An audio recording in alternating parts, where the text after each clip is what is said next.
मैं हिंदू हूँ, मेरा नाम ब्रजेश कुमार धीरज है और यह केवल मेरा नाम नहीं, यह मेरी सभ्यता, मेरे संस्कार और मेरी चेतना की घोषणा है। सबसे पहले एक बात समझिए, हिंदू एक संज्ञा है और हिंदुत्व उसका विशेषण। संज्ञा बताती है आप कौन हैं और विशेषण बताता है आप कैसे हैं। जैसे मिठाई एक संज्ञा है पर उसकी असली पहचान उसकी मिठास है। मिठास ही उसका विशेषण है, वही उसे प्रिय बनाती है, वही उसे स्वीकार्य बनाती है। यदि मिठास ना हो तो मिठास केवल आकार रह जाती है, सार नहीं। ठीक उसी प्रकार हिंदू होना एक पहचान है, पर हिंदुत्व उस पहचान का गुण, उसका चरित्र, उसकी आत्मा है। मित्रों, हिंदुत्व भीतर की सुगंध है। हिंदुत्व कोई परिधान नहीं जिसे अवसर देखकर पहना जाए। यह तो वह सुगंध है जो आपके विचार, व्यवहार और संस्कार से स्वतः प्रस्फुटित होती है।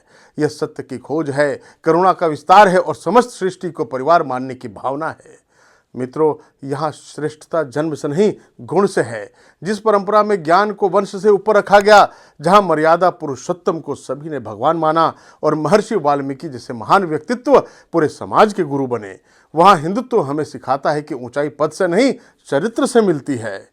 हिंदुत्व बंधन नहीं देता, दिशा देता है। यह अंधानुकरण, ब्लाइंड फेथ नहीं है, बल्कि चिंतन सिखाता है। यह कहता है आपका जीवन आपका निर्माण है और आपका कर्म ही आपकी नियति लिखता है। मित्रों, हजारों वर्षों में इस भूमि पर अनेक जातियां, विचार और संस्कृतियां आई, कुछ बदली, कुछ मिली और अंततः एक विराट सांस्कृतिक महासागर बन गया। यह संस्कृति किसी को मिटाती नहीं, अपनाती है, तोड़ती नहीं, जोड़ती है। यही हिंदुत्व की सबसे बड़ी शक्ति है। याद रखिए, हिंदू होना संयोग हो सकता है, पर हिंदुत्व एक जागृत निर्णय है। अगर हिंदू हमारी पहचान है तो हिंदुत्व हमारी मिठास, हमारी महक और हमारी असली ताकत है। और जब पहचान में चरित्र जुड़ जाता है तो समाज उठता है, राष्ट्र जागता है और इतिहास बदल जाता है। गर्व से कहो, हम हिंदू हैं और हिंदुत्व ही हमारा आदर्श है। नमस्कार दोस्तों।